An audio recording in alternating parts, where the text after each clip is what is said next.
Hello everyone, Junie here with my latest thoughts and reflections on the latest patch. I just watched the patch preview and there is quite a bit of interesting stuff. So I'm just going to go run through them from the perspective of a person in bronze. Right now I'm in bronze 1 and I'm striving for silver. So I've been especially looking very closely at the patch notes to possibly know which champions I need to look out for, possibly ban, stop banning, or even play. Alright, let's get started. So apparently this patch, right, decided not to release Aatrox, I believe that's how it's pronounced, um, quite yet, but he should be, coming out soon. As I do this video, he actually did come out, I think, the day after or like 2 days after. I'm not quite sure. But based on the champion spotlight and what I've seen as far as gameplay in games, he usually does snowball pretty hard, so I can see him becoming a huge problem. Expect to see a lot of him banned, maybe, especially at lower elos. Annie, one of my favorite mid lane champions. The one I probably do best with. I kind of like these changes to Tivers. I like how his health is increased, especially because towers now focus him first. And he does die quickly if you don't kill that tower or use him to tank it or whatever. I really think this will be useful. It could probably get you a few more extra kills from his passive damage aura. Just because he'll live longer going past that turret. So I think this is a great change. The magic resist is great. It's great so that champions like Lux and Morgana can't two-shot Tivers. Like late game, Tivers would walk in like, oh, I just appeared, and then Lux or Morgana could just snare and pull, and he's dead. And he had no presence in that fight. Granted, he's not usually focused in a fight, but it does help with the magic resistance.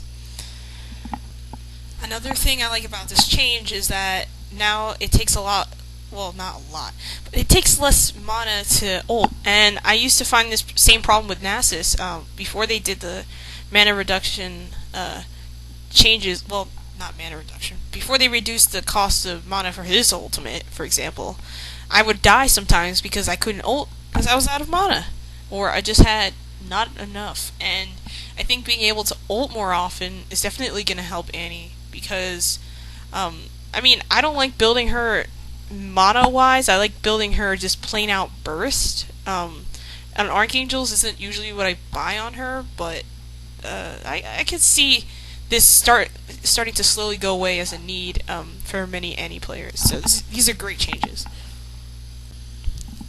Ashe has been receiving plenty of buffs over the last few patches. I think it's to put her better into the way of the game.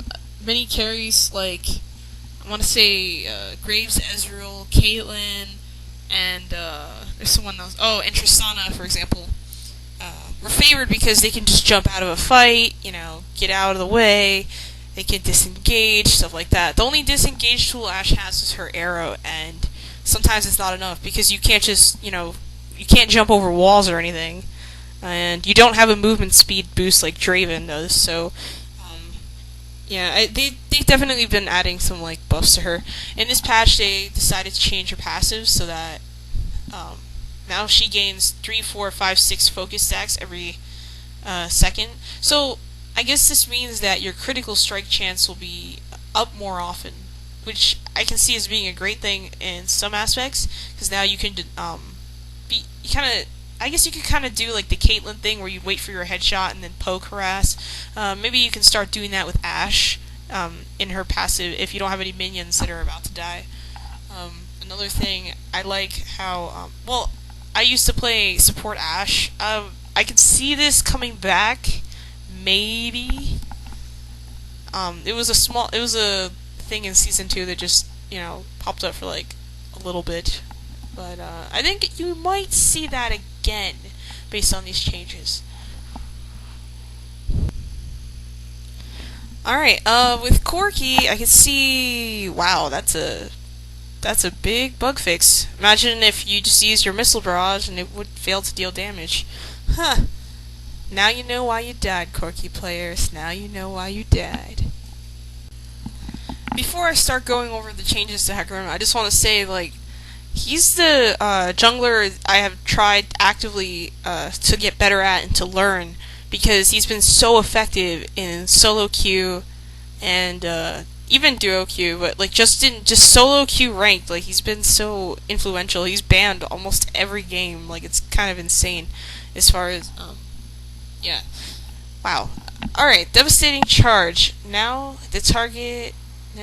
Okay, so now he can jump over walls and stuff, but they're like narrow walls. So like the wall near the river bush, like over that into the enemy bush on the other side, or well, that's not very specific, but I'm sure that does help a lot. Part of the reason why I get flash on Hecarim instead of Ghost was because I couldn't get targets over walls, and I would run out of speed boost by the time I walked up to them. It's kind of silly when you run toward them full charge and they think they're going to die, and then you slow down. Now I don't have to worry about it. I'll just go over the wall and kill them. Especially if I have vision, that's going to be awesome. So I might start taking Ghost instead of Flash on Hecarim now. Onslaught of Shadows no longer deals damage at end location. Rider damage increased to... Okay, well, as far as his ult goes, I think that you might see people building some ability power on him. I know I used to build a Rage Blade on him when I first started trying him, when he first came out. I did like that item. So I can see this coming back on Hecarim as far as... well, not coming back, but I can see people buying it on Hecarim. Maybe for this purpose, but it's not... I mean, it's not that big of a deal. It's just... maybe it's a big deal, because even the base damage has been increased, so that's pretty cool. And he no longer deals damage at end location. I'm not entirely sure what that means. Maybe deals damage at where he lands. Maybe the Ghost Riders do all the damage. Like, I'm not sure. I guess that's what it means, so that you have a chance to maybe flash out of the way before the Riders get you and kill you, especially if you're like a carry. I mean, being able to jump in as Hecarim is, you know, his strength. So I wonder how this is going to affect that at all. I was never a huge fan of Karma to begin with. I always thought her kit was a bit strange. It just had like a weird place in this game. Then they reworked her, and I thought, okay, well, maybe it's better. But to be honest, after playing her a few times, I didn't think it was better at all. So they made more changes to her. Her inner flame has a higher explosion radius, and, well, it costs less mana to cast the spell, so that sounds great, actually, so that you're less likely to miss your inner flame, maybe? Or maybe the skill shot's the same, but the area of effect is bigger, and I'm sure that'll be much more useful in team fights. Focus Resolve now correctly gives vision of the unit while rooted. Well, I kind of question as to why you wouldn't be able to see the target you're connected to in the first place, but at least now, while, you know, they're stuck, you could tell, like, okay, they're stuck, I can try to kill them now.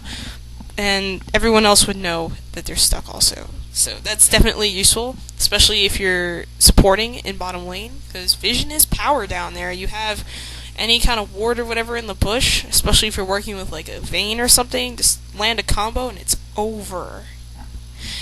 Let's see. Now no longer no longer heals over time, but now she gets a flat 20% and then an extra 20% if the leash is not broken. If you use mantra on this skill, it makes the root stronger, so I can see this being very useful. So I'm guessing that 20% applies to how much health you have at the time that you're low on health.